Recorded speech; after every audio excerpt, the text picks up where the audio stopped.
also she has a wound on her arm, a scratch on her arm. And then she's like, Mom, I pulled this out of my dream. And she had Freddy's hat in her hand, and her mom's like, oh my god, kind of freaking out because I guess she recognizes it. So then, later, this is at home. I don't know if I guess it's another day or something like that. And her mom is drinking. So we also learned that the mom is an alcoholic. She always has this bottle. I don't know if it's vodka or whatever it is. It doesn't really matter. And she was looking at the hat that Nancy brought out of her dream. And then Nancy confronts her a little bit about it. And she's like, who's Freddy Krueger? I guess she saw, I think inside the hat there was a label that said Freddy Krueger. So I guess he wrote his name inside his own hat. So that's how Nancy learns his name, I think. And then the mom's just like, Freddy Krueger can't hurt you, he's dead. And then I forget exactly what happens, but I seem to remember Nancy grabs the bottle and throws it on the ground and it breaks, but I don't remember 100% for sure. And then she leaves. So then she's walking with Johnny Depp outside, and it looks like they spent the day together, and they're crossing this little bridge, and they're talking about dreams and stuff, and Johnny Depp notices that she has this book called Booby Traps and Improvised Anti-Personnel Devices, and he's like, well, he's kind of like, what are you reading that for? And she's like, yeah, just in case. So that comes into play later in the movie. So then Nancy goes home, and she sees that all the windows on her house have bars on them, and she's like, what the heck is this about? So she goes inside and confronts her mother, and she's like, Mom, why are all the doors and windows barred? And she's like, it's just for your safety. And then looks like the mom is kind of drunk again, but the mom decides to tell her the truth about Freddy Krueger. So she's like, come downstairs with me. So they go into the basement, and next to this, what do you call this, a furnace, old school furnace, and she starts telling him the story of Freddy. So basically, Freddy was, when he was a human, or when he was alive or whatever, he was a murderer, and he killed a lot of kids in the neighborhood. And then the parents got really upset, obviously, and Freddy ends up getting caught by the police, and there's a trial, but for some reason, on some technicality, Freddy ends up going free, and this upsets all the parents in the neighborhood. So the parents decided to get together and burn Freddy alive. So that's what they did. They burned him, and he died. And so she says, he's dead because Mommy killed him. It's okay now, you can sleep. And she takes this little thing out of this cloth or something that's in the furnace, and she unwraps it, and Freddy's glove is inside that cloth. So I guess the mom decided to keep Freddy's glove for some reason, which is really creepy if you think about it. And of course Nancy sees the glove and she's like, oh my god, she doesn't say it, but she's thinking, that's the glove for my dreams. So then Nancy calls Glenn, or Johnny Depp, who again lives right across the street, and she's basically comes up with a plan. She's gonna try to pull Freddy out of her dream, and then she wants Glenn to come over, and then I don't know, beat him up with a baseball bat or whatever, catch him or kill him or whatever. And Johnny Depp is not really believing all this. He's like, okay, whatever, yeah, sure, I'll do it. Don't worry about it. And she's like, whatever you do, don't fall. Oh, sorry. The plan was I think in a set amount of time, like in a half an hour or whatever, show up outside of my house, and I'll have Freddy with me. But she's like, whatever you do, don't fall asleep. And he's like, yeah, don't worry, you can count on me. And then 3 seconds later, he's asleep. He literally falls asleep right away. Yeah, it's a bit of an exaggeration. It wasn't right away, but he falls asleep pretty quick on his bed watching a little portable TV. Nancy, I think she went to go check on her mother or something, but then she goes back and she wants to call Glenn or Johnny Depp again. So she calls him, but the parents answer and tell her that he's busy, and they hang up. And then Johnny Depp's parents, disconnect or leave the phone off the hook.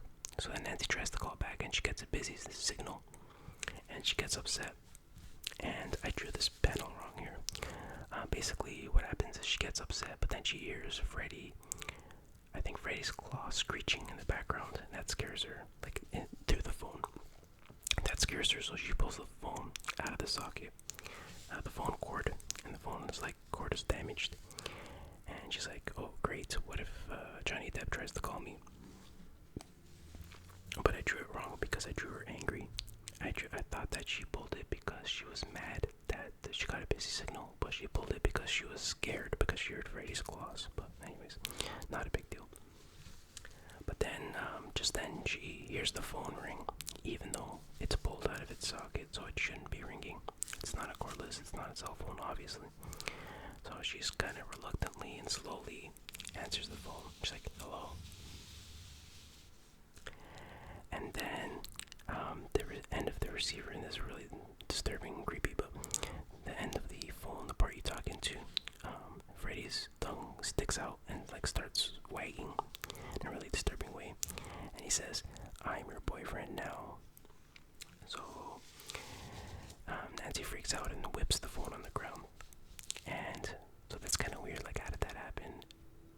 Does Freddy have power in the real world or just the dream world? Or did Nancy fall asleep?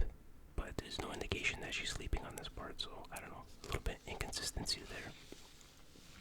But then Nancy kind of realizes, wait a minute, I'm your boyfriend now, so what do you mean she kind of figures that he's gonna kill Johnny Depp, and he's gonna be, that's what he means by I'm your boyfriend now.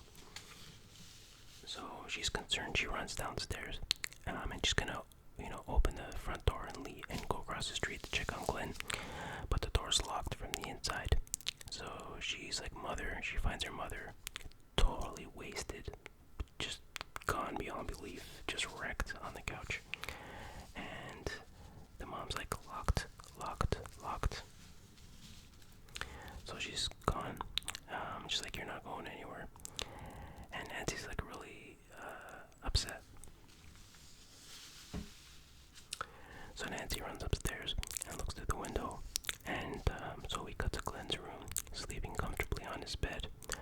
But then all of a sudden, Freddy's glove comes up and pulls Johnny Depp down into the bed. So it's like there's a hole appears in his bed, and he gets completely pulled in the bed. And he's like, he's screaming, like profusely. And then what happens?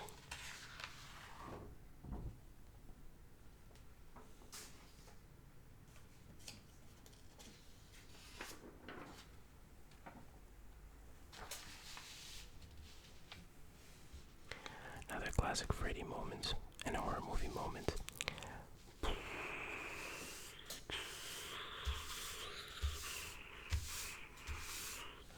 So, just a ridiculous, copious amounts of blood gush out of Johnny Depp's bed out of a hole where he got pulled in, and just flies up to the ceiling in a really cool but disturbing visual.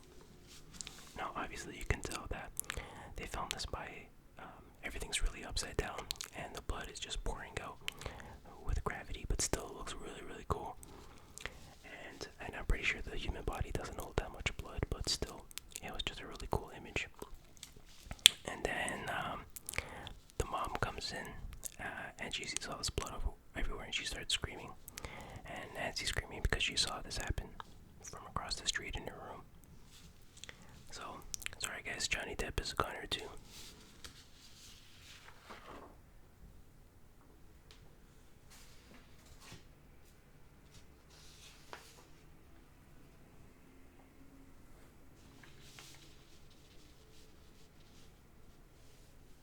Oh, I drew this page a lot darker, so I think it's easier to see.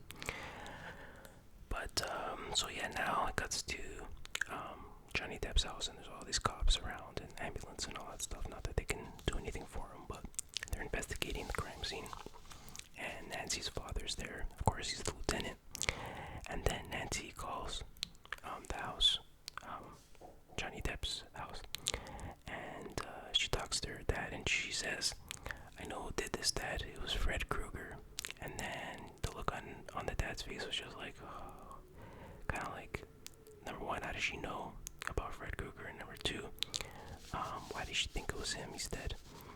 So she doesn't believe him, and she's like, and then she says, "Dad, I'm gonna go to sleep, pull him out of my dream, and then I want you to come in and arrest him." And he's like, "Oh yeah, sure, that's a good idea. Go to sleep. Go to sleep. You need sleep." So he's just happy that she's gonna go to sleep, but he obviously doesn't believe her that she's gonna be able to pull him out of his dream. Oh, but she said this is the weird thing. She's like, "Okay, in 20 minutes, make sure you show up, and I'll have him." So she sets a time, deadline for 20 minutes, and then it shows her setting up, like in a montage. She's setting up a bunch of traps around her house. So that's why she was reading that self-defense booby trap book. So it shows her putting gunpowder inside a light bulb. She's setting up a sledgehammer outside her door. She sets a tripwire, and she does something with a clothespin. I'm not 100% sure. Then she goes to talk to her mom. So her mom's in her bedroom, lying in bed, and she's still drunk, but she's, they have sort of a touching moment where they say "I love you" to each other. But I have to admit, I'll say this here, the mom is she's a cheap actor. Like, she's very old school, soap opera actress type of thing, and it just comes off really cheesy in this movie. It just doesn't work for this movie. But anyway, so then Nancy goes in her bed, and she sets her digital wristwatch for 10 minutes timer. Sets the timer for 10 minutes, and then the watch is like 10 minutes and counting. So it actually says that in a voice, and there's no way a little flimsy watch like this back then would have any kind of voice capabilities, but it's just a movie. So, but the weird thing is that she set the timer for 10 minutes, but she told her dad to meet her in 20 minutes. So that means she set up all these traps and then had that conversation with her mom in 10 minutes. There's no way. Like, it would take at least an hour to set up these traps, I would think. But hey, whatever. Again, it's just a movie. So then Nancy falls asleep. Well, first she says the prayer, "Now I lay me down to sleep and pray the Lord my soul to keep," blah, blah, blah. And then she goes to bed. So she starts having a dream. And she goes down. In her dream, she's in her house. And she goes into the basement. And she checks the boiler room. Sorry, not the boiler room, but the furnace. And she notices that the glove is not in there. So, I don't know, I guess that means she's dreaming, or else the glove would be in there. I don't know. And then, so she notices this other door in the basement, and she goes down. She goes into this door and down the steps, and it leads to a boiler room. And then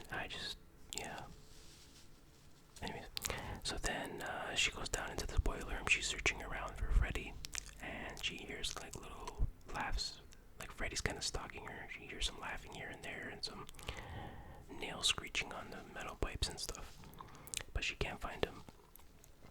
But then she comes to this area, and then she sees Johnny Depp's headphones that he was listening to when he died, and it's all full of blood.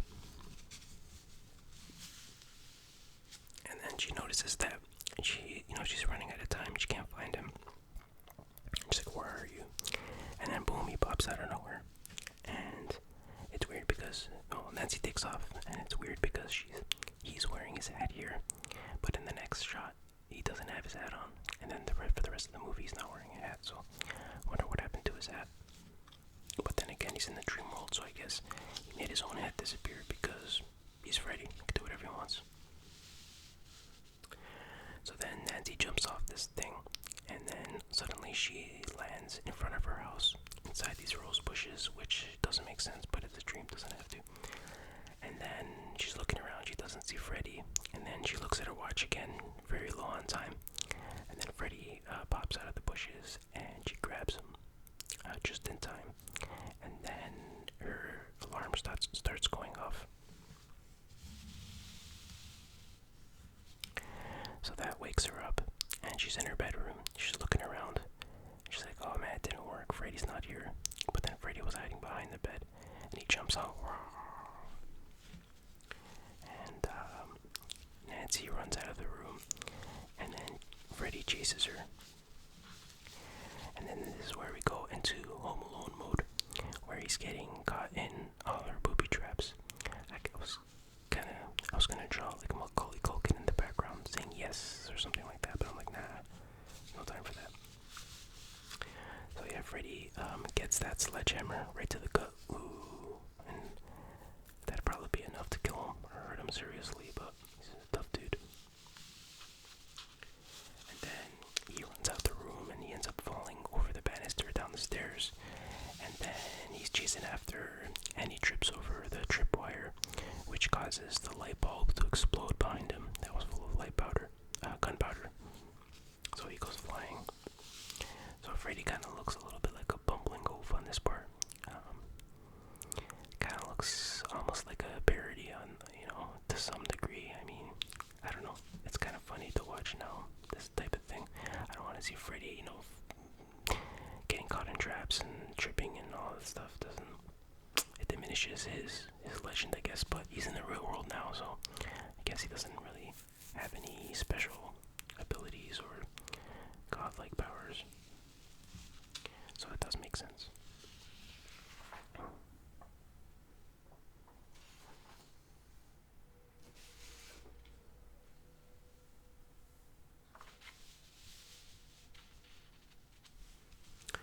So Nancy runs into the basement, and then Freddy chases her, and then she grabs this jar of gasoline and dumps it on him, and then she lights a match, throws it on him, and he catches on fire.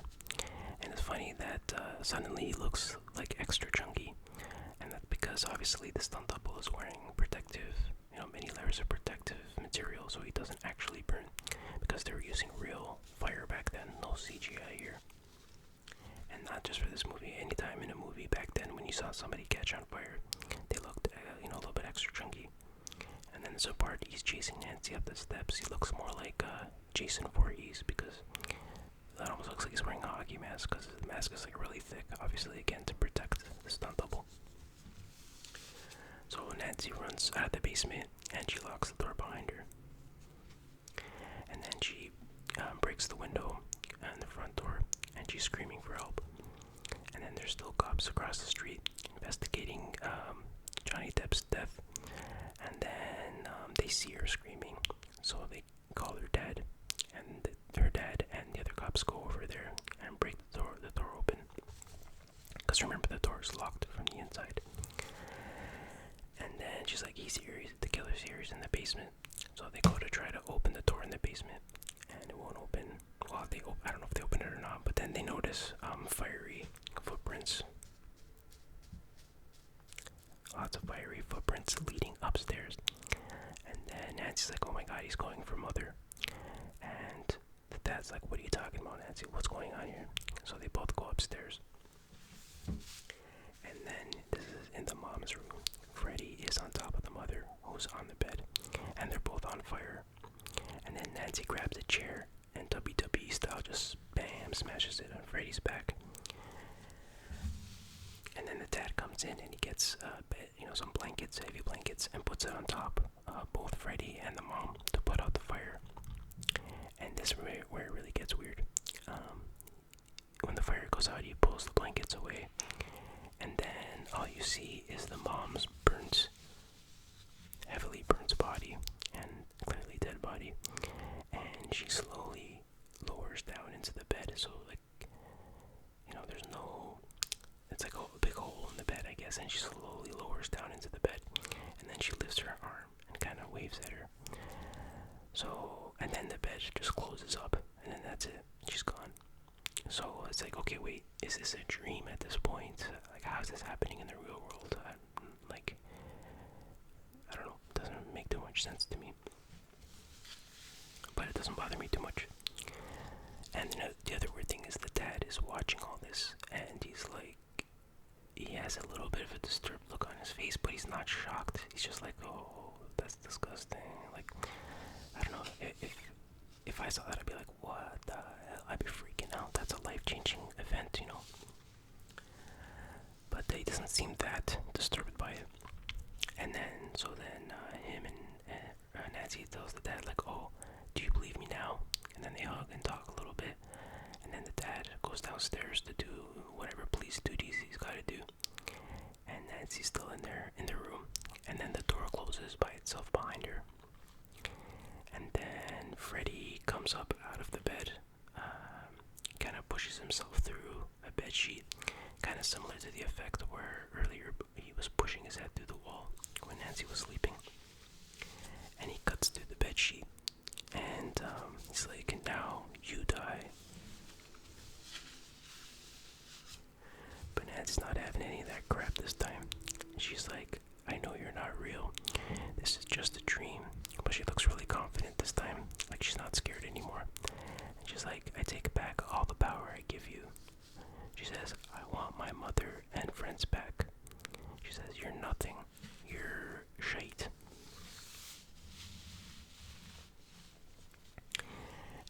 And she turns her back on Freddy, and she touches the doorknob, ready to leave. And Freddy's like, no. And he lunges towards her, but then he just kind of disappears and fades away. So I guess that means he loses his power. And then suddenly, we cut to, Nancy exits her front door of her house, and it's a nice, beautiful, sunny day, and she's wearing her regular school clothes.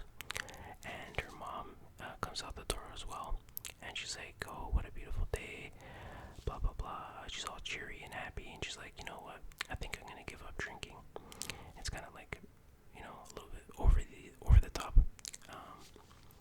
You know, how happy she's acting, and everything seems nice, but a little bit off.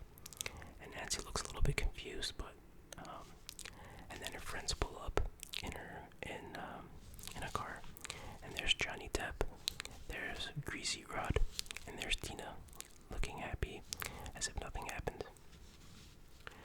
So, mom's like, okay, you better go, you're gonna be late for school. And she's like, okay, bye, mom.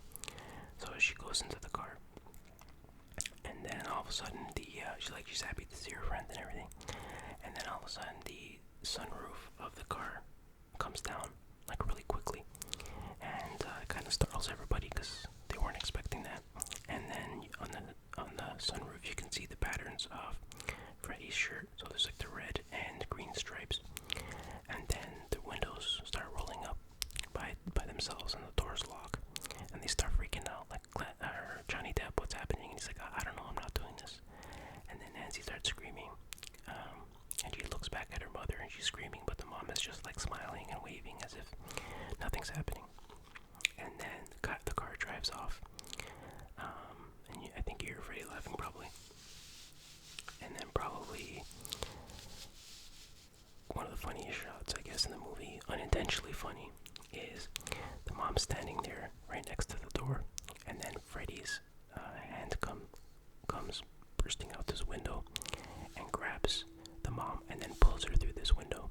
But it's funny because when she gets pulled in, it's just an obvious dummy, not a very convincing or good dummy, and there's no way the mom would have fit through this little window.